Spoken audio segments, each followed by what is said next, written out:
Ouh. Salut les petits chefs, ce mois-ci pour Recette et Cabas, je vous propose ma recette de chaussons aux épinards, jambon, parmesan, tomates séchées. Ah, ça donne envie. Vous êtes prêts? Allez, on va cuisiner.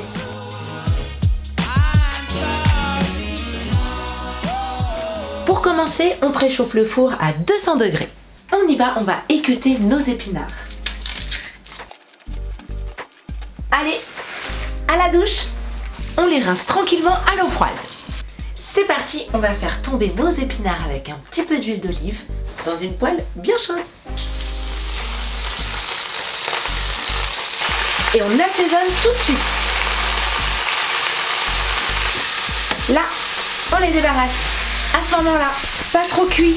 Je vais avoir besoin de presser avec les mains fortement mes épinards pour ne pas avoir d'eau dans mon chausson. Mais je vais attendre un peu parce que c'est un peu chaud. On passe à tailler nos tomates séchées et à râper le parmesan. Petite astuce pour le parmesan, on le râpe sur un papier. Comme ça, j'aurai plus qu'à récupérer le papier et le mettre dans le bol. On va pouvoir presser les épinards. Ils sont froids avec mes mains et hop. Voilà, on presse bien avec les mains. Voilà, tous mes ingrédients sont prêts. Je vais chercher ma pâte brisée et c'est parti, on va confectionner nos chaussons. On coupe en deux notre pâte brisée. Bien en deux, hein, pas de jaloux.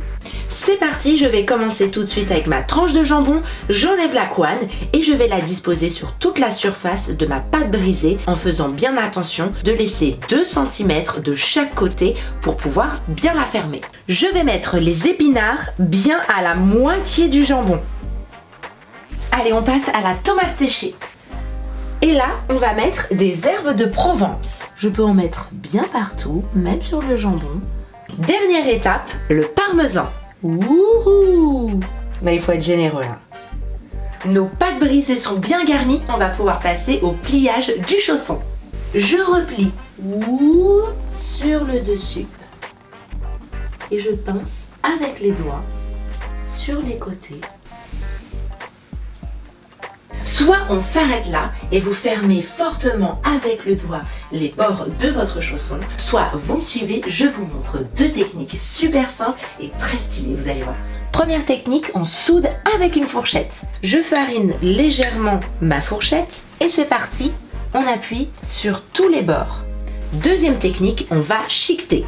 Et pour cela, il vous faut une pince à chiqueter. On prépare notre dorure et ça part au four. Un œuf, un petit peu de sel. Et mon secret pour avoir une dorure bien lisse, bien homogène, je rajoute une cuillère à soupe d'eau. Pour les plus téméraires, les plus ouf de mes petits chefs, vous pouvez faire des petits dessins sur votre chausson à l'aide d'une pointe de couteau.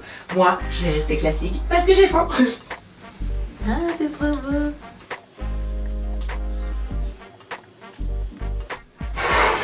Hop, on enfourne 17 minutes à 200 degrés. Ouh, on a eu chaud. Trop hâte de voir ce qu'il y a à l'intérieur. Ouh, c'est chaud, c'est chaud. Ça, servi avec une salade de mâche, une vinaigrette bien citronnée, c'est un régal. On passe à la dégustation. Sois pas jaloux.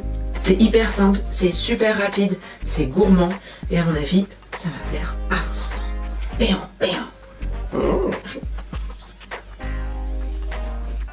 C'est trop bon. Au mois prochain les amis, cuisinez et régalez-vous. Oh, c'est beau.